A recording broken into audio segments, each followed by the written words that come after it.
Salutations everyone, and welcome to What Mattered, the show where I tell you what mattered in the news this week. Pokemon Go finally has released Gen 2. You have my attention for another 2 months, and then Gen 3 better be coming out, baby.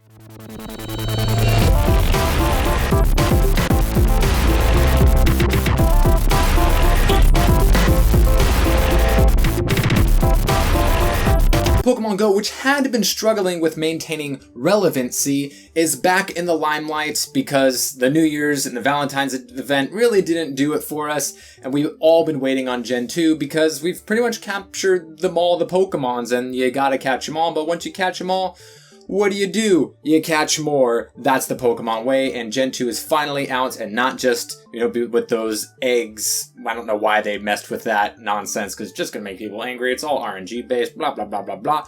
Now we can finally catch Pokemon from the Gold and Silver games, from the Johto region. 80 new Pokemons. A lot of people are disappointed and still wondering about what about the legendaries from Gen 1, and now there's legendaries in Gen 2, including the unknowns that, when are those going to be a thing? So, we're waiting on events, we're waiting on trading, and we're waiting for Farfetch to finally be available through any sort of means because he's the greatest Pokemon and I'll never be able to catch him because I don't live in Japan. But I will most certainly take the next best thing, and that's catching new Pokemon along with the update. It gives us 2 new berries. One of the berries will allow you to slow down the Pokemon, which is very important with some of these new Pokemon, like the Ladybug that flies all around the gaff. Noctowl just flies up and attacks and just doesn't come down. So that's pretty interesting. And the other berry will double the candy for the Pokemon if you catch it. So very, very important stuff there, especially if you encounter a rare Pokemon. And it's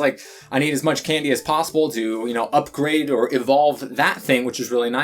Obviously, because of the way the games work, there's going to be special items that you're going to need to evolve Pokemon along with the candy from the lower versions, such as Scyther, who will need a metal coat, and Slowpoke to become a Slowking, needs a special rock, and a lot of things like that. So those kind of items you'll be getting from Pokestops along with the new types of berries. They've also added more customization with your avatar. If you look at your avatar, it might have changed since the newest update for Gen 2. And you could buy now new hats and shirts and backpacks and stuff with all of your Poke coins that you've been storing up, and nothing to buy them on except for incubators as you get all the Ekinses in the world. So it's really cool that they did this, and for the next week or so, you'll be able to upgrade your Pokemon storage at half price because now there's a lot more Pokemon that we're going to catch and store. So get on that if that sounds something up your alley. Only 100 Poke coins as of right now. And of course, the meta game has been changed. Blissey is ruling a lot of gyms, which some people are surprised about, which is a little odd because through data mining, we already knew what the CPs of the Gen 2 Pokemon were going to be. And we saw that Blissey is going to have a super high CP and have all the health pool in the world. So Blissey is kind of just special walling out everybody at gyms. So maybe she'll get nerfed, but that's kind of how she is played in the actual games. So at least they're sticking to that. Other big news this week was Star Wars Episode 8, The Last Jedi.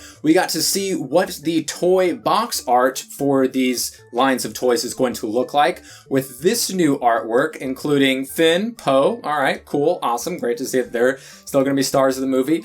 But front and center is the Bae herself, Rey, with what seems to be, Anakin's lightsaber that she brought to Luke at the end of The Force Awakens, and her hair is down, and yes, I'm all about it. Also, due to the advertising for The Last Jedi going all around the world and getting their own translations of the title, we have official confirmation that Jedi in this sense is plural.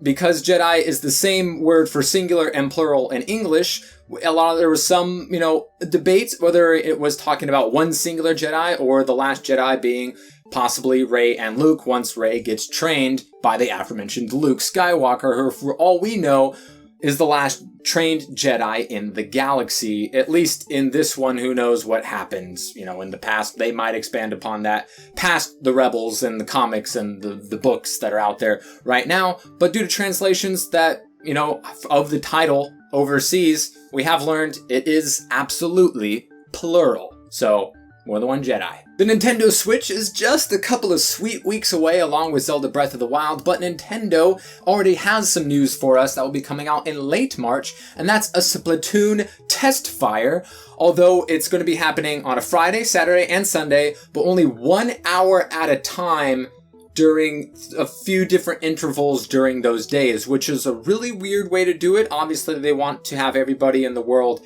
have a chance at it, but only for 1 hour. Like, it starts on Friday from 8 to 9, and then it closes, and then it goes up again at noon and ends at 1, and then you're going to have 3 other separate segmented hours on Saturday, and then a couple hours on Sunday as well. It's not a terrible move. It's a really weird move why you wouldn't just have it as an open multiplayer tech test, especially since after Breath of the Wild, there are no first-party Nintendo games. It's just a bunch of remasters and the 1-2 Switch party game, which probably isn't going to be very as good as Wii Sports was for the Wii, which is obviously what they're hoping for in this take it to a party and have fun with old people and people who don't like video games. I don't know why you're hanging out with those people anyway.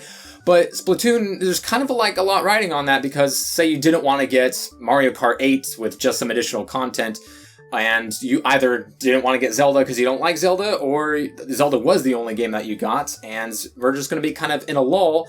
But the next game to come out would be Splatoon, so it's nice that they're going to allow people to play it, but only for 1 hour at a time. It's super weird. It's Nintendo. They do things that are weird in a very negative way quite often. And it's only a few weeks away, and we still don't know what the UI looks like, even though someone apparently got a Switch early and they showed it off for a few minutes. So there's still a lot of questions surrounding this very much hyped console that's still difficult to pre-order, apparently. You had your chance. I guess you blew it. But regardless, we're all hoping for a successful launch. We're all hoping that, all of the remasters and all of the first-party titles are good, and that the Switch can fulfill desires that the Wii U were lacking, and Nintendo's hoping for that too. They're just really weird going about it. Speaking about going about things in a weird way, Bomberman R, we know, is going to be coming out in the launch window for the Nintendo Switch.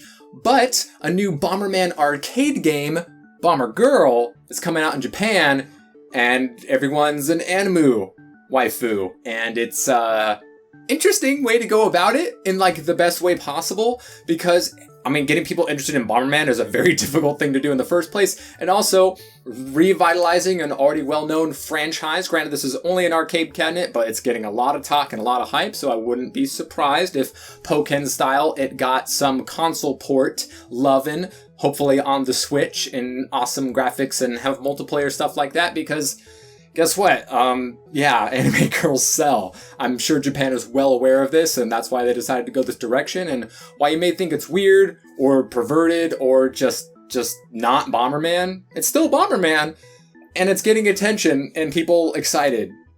For reasons. Other things people get excited for, OTPs, and the Korra comic will start finally coming out in June, and thanks to Entertainment Weekly, we have our first few screenshots of that, which we know is taking place literally the second after Season 4 ended, with Korra-sami in the spirit world, and it's got everybody excited and hyped. And maybe there isn't the image that many people are been hoping and waiting for, but it is still just a tease and still the first issue, and there's still no reason in the world not to get it, because it's more the Avatar universe and more Korra-sami, and you can't put a price on that. Even though you can, people just won't care, because this is what we need. Any Hootie and the Blowfish, that is what mattered this week. If you would like to know what matters in the future, sub button every Saturday, this show. Hope you guys enjoyed. Leave your comments below on anything that I mentioned this week in the news, and I'll catch you all next time.